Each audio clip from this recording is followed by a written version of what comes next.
update.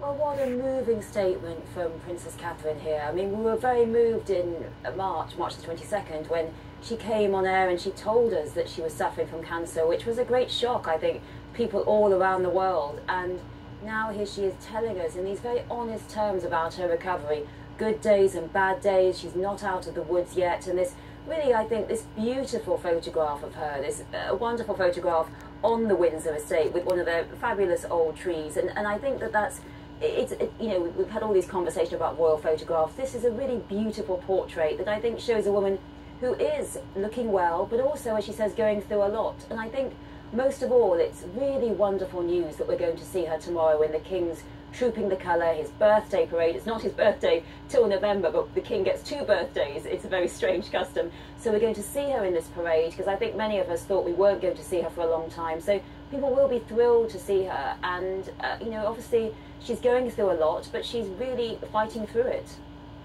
Yeah, you know, I wonder, Kate, you know, Prince Harry has been a divisive person. People, you know, have their opinions here in the States, there in Britain as well. But I think that, you know, anyone who's read his book certainly understands that he talks about his childhood being very disrupted by some of the prying that has happened by the press in Britain. And I wonder if you think that some of that provides any sort, and maybe the answer is no, but I hope it's yes, any sort of protection for the children of this family. They are kids, even though they're royals. Yes, we have to have a different system. I mean, Prince Harry's life was followed, especially as he became a teenager, the prying into Diana, and it was just terrible. And Kate, you know, she needs to have privacy. And just as Max was saying earlier, there have been photographs. CNN has not published them because the family needs their space. And as Princess Kate was saying, sometimes she feels well enough to engage in school life, and sometimes she isn't, and it is a joy to her, and she does need that space. And obviously we saw sort of hysteria of conspiracy theories earlier in the year, and that was very, very unfortunate, very distressing, I'm sure, for Kate as well. And we have a situation now where she's giving us an update. She's saying, thank you for all the wonderful cards, but I still have a long way to go. And what I hope is exactly as you say, Brianna, that we're not going to have any prying photos. If they take a holiday over the summer, a little holiday, that the long lenses will not be there. That George and Louis and Charlotte, who it's tough having a parent going through cancer, it's really hard, and that they can have some family time together, because, you know, there is a belief that the royals are our property, that their bodies are our property. We've seen that throughout history, and it's not the case. Kate is a woman who needs space and should be left alone, and certainly there have been a lot of, there has been too much coverage in the early stages of the year, and I hope it's not going to happen again. There was an enormous amount of speculation before the announcement, and it seemed like the announcement, as you said, was an attempt to sort of counter some of that stuff that was just out there in the ether.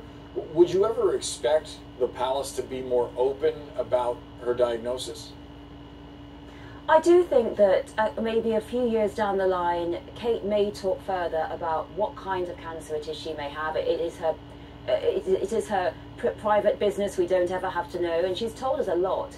And I think my expectation is that perhaps when she's come through recovery, she may do an event with a charity connected with that kind of cancer and talk a little bit about her sufferings, because, as she says in her statement, the end of her statement, she says that people have been sharing their stories with her. She's had cards, she's had letters from, and obviously from many cancer sufferers, many cancer survivors, and I think that she will want to talk about that a few years down the line, and that this community that was created, that so many cancer sufferers tell me about, this wonderful community. It's the upside of people who bond together to talk about what they're going through. So I do think we will see some transparency a couple of years down the line, but certainly not for a while. And as she says in her statement, she's not back to work now. She might do a few more engagements, but this isn't Kate back to work.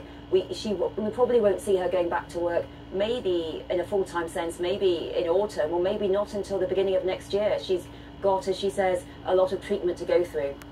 Yeah. Look, there's valid interest and curiosity. This is the royal family, but where does that curiosity end? Where does it start actually being hurtful towards the healing and also the kids in this family?